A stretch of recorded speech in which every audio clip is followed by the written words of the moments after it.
I mean, they're editing in video footage and stuff, but her speaking, it's like one take. That's one take Elizabeth right there.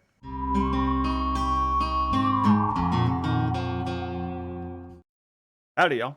My name's Mike. I live in Houston, Texas, and I'm continuing on with my videos learning about the Queen of England. I was looking through videos of what I should watch. This one came up, and I thought, wow, I'm actually really curious. So I got me another Budweiser. This ain't my first one. This is not my first one. So this video today is actually the Queen's first COVID broadcast, which she announced to the public. And I thought that'd be a great way to see her leadership and her ability to speak to the people. And obviously the goal there was to keep everyone calm and unite everybody. So I'm curious to see how she did that and how well she did.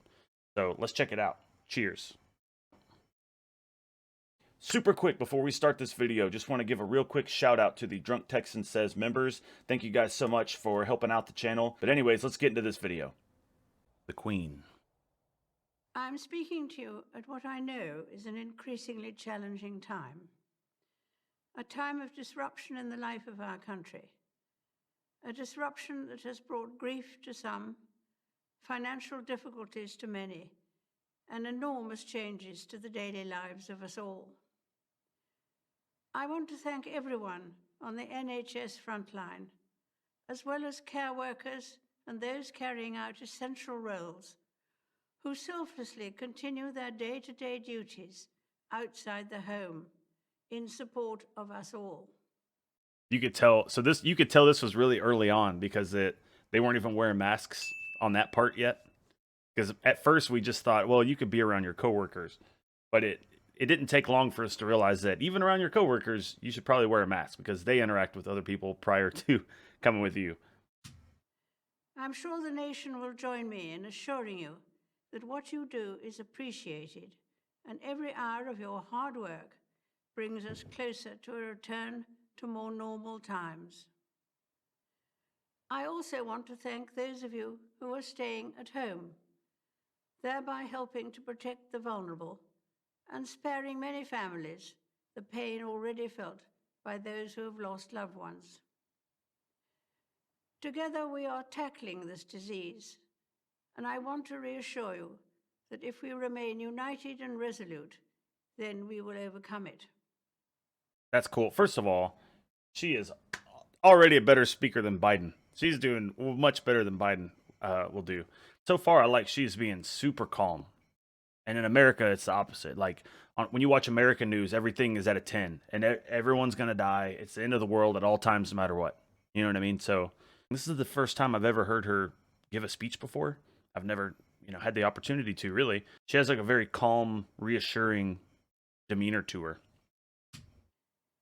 I hope in the years to come, everyone will be able to take pride in how they responded to this challenge.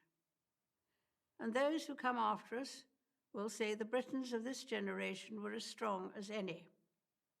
That the attributes Wow, of self-discipline, that's of powerful. quiet, good-humored resolve, and of fellow feeling still characterize this country. The pride in who we are is not a part of our past. It defines our present and our future. The moments when the United Kingdom has come together to applaud its care and essential workers will be remembered as an expression of our national spirit, and its symbol will be the rainbows drawn by children.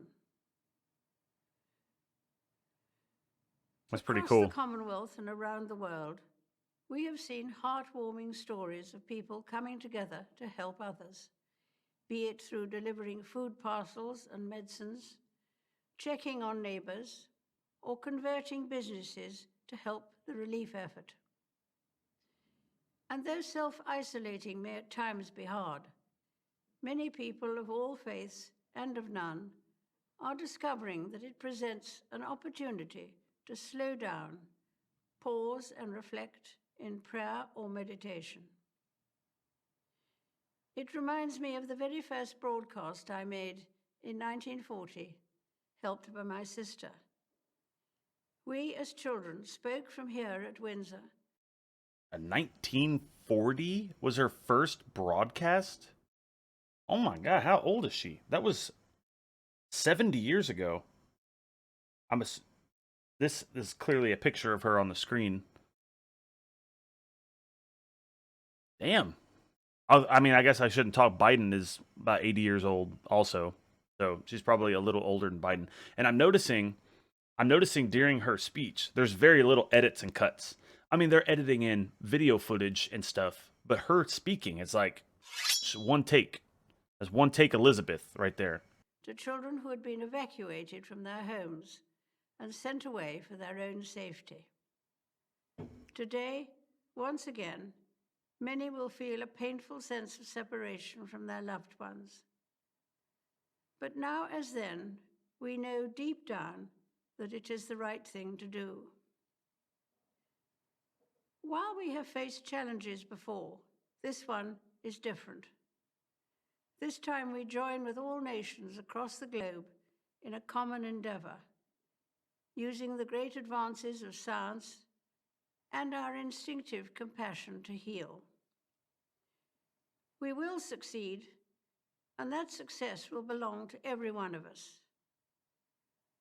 We should take comfort that while we may have more still to endure, better days will return.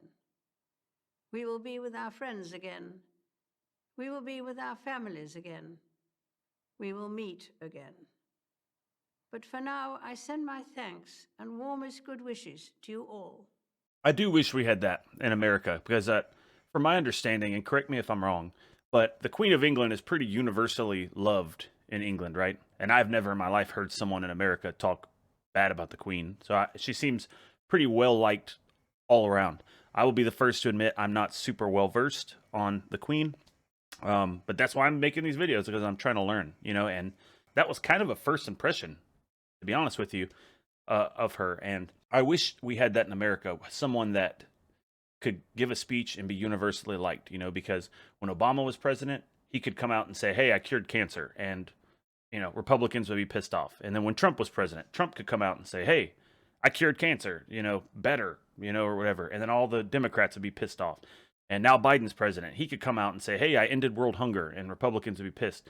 It's like everything is so political all the time, Even when Trump closed the borders down when all this COVID stuff started, the Democrats were pissed off about it. And then Biden, when he ran for president, he said, oh, Trump should have closed the borders down sooner, even though he was pissed when Trump first closed the borders down. It's like, no matter what happens, everyone in America is going to hate each other, and that sucks.